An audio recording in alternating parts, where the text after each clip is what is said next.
Darkness clung to Edinburgh like a shroud. The air was thick with mist and the scent of damp stone. I stood before the imposing facade of the old Greyfriars Bobby's hostel, its silhouette a jagged scar against the gloomy sky. Locals whispered of a screaming staircase, a phantom dog, and icy drafts that seemed to breathe like ghosts. I stepped inside, the warmth of the lobby a stark contrast to the bone-chilling air outside. Despite the cheery fire crackling in the hearth, an unsettling stillness hung heavy in the air. A shiver ran down my spine and I couldn't shake the feeling of being watched. Later that night, I lay in my bunk, the only sound the rhythmic creaking of the old building.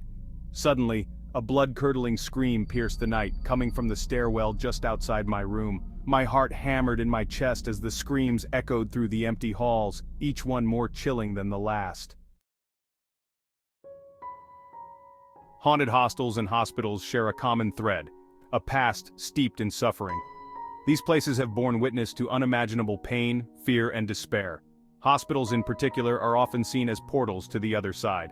They are places where life and death intersect, where the veil between worlds feels thinnest. Hostels too have their own stories to tell. Many occupy buildings with long, often turbulent histories. From grand old hotels to former asylums and prisons, these structures have absorbed the energy of countless lives lived and lost. It's no wonder then that these places are often associated with paranormal activity.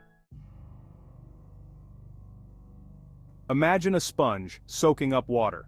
Now, replace the water with emotions: fear, sadness, anger, despair. This is how some paranormal investigators explain residual energy. These potent emotions can saturate the very walls of a building, creating a palpable atmosphere of unease. This energy, unlike intelligent spirits, isn't aware, it's simply there. A heavy, oppressive presence that can trigger a range of physical and emotional responses. People often report feeling a sense of dread, sadness, or even physical discomfort in places with strong residual energy. Cold spots, sudden drops in temperature, and unexplained noises are also common occurrences. The dead don't always walk. Sometimes, they whisper. Unexplained noises are among the most common types of paranormal activity reported in haunted locations. From disembodied voices and phantom footsteps, to music playing from nowhere, and the sounds of children laughing, these auditory phenomena can be both intriguing and terrifying. Imagine lying in bed, the silence of the night broken only by the beating of your own heart. Then you hear it.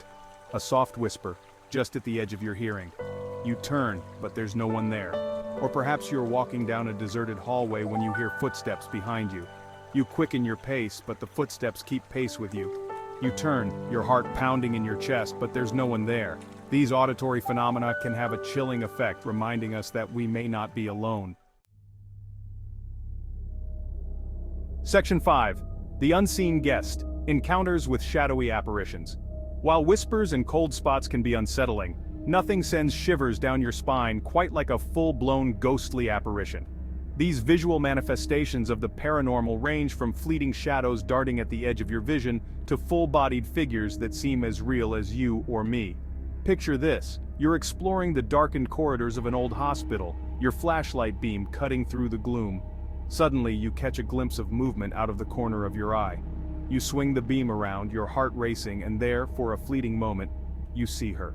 A young woman in a flowing white gown, her face pale and drawn, her eyes filled with a deep, unending sadness. Then, as quickly as she appeared, she's gone, leaving you shaken and unsure of what you've just witnessed. These shadowy apparitions are often associated with specific locations within haunted buildings. Section 6. Cold spots and goosebumps. Feeling the presence of the paranormal. The paranormal isn't always seen or heard. Sometimes it's felt. Cold spots, sudden drops in temperature, are often cited as evidence of paranormal activity. These localized chills can be intensely cold, often accompanied by a feeling of unease or dread. Imagine walking into a room and feeling a sudden chill, as if a blast of Arctic air has swept through. You look around, but there's no open window, no draft to explain the sudden drop in temperature. You might even feel a tingling sensation on your skin, as if someone is running their fingers up your arms. Some believe that cold spots are caused by spirits drawing energy from their surroundings to manifest. Section 7. The Hostel at the Edge of Town. A personal encounter with the unexplained. It was a hostel on the outskirts of a sleepy seaside town, its paint peeling like sunburned skin. The salty air hung heavy, thick with the scent of seaweed and decay. I was drawn to its isolation, its air of faded grandeur, whispering tales of a forgotten past. My room was on the top floor, a cramped attic space with a single dusty window overlooking the restless sea. The air was thick with the musty scent of old wood and something else, something indefinable that sent shivers down my spine. That night, I lay in bed, the wind howling outside my window like a banshee. I could have sworn I heard whispers, soft and indistinct as if two lovers were murmuring secrets in the darkness. Then the door creaked open, slowly, deliberately. My heart hammered in my chest as I held my breath, listening, waiting. Section 8. Laughter in the darkness. Finding humor in haunted havens. As terrifying as the paranormal can be, there's a certain dark humor to be found in the absurdity of it all.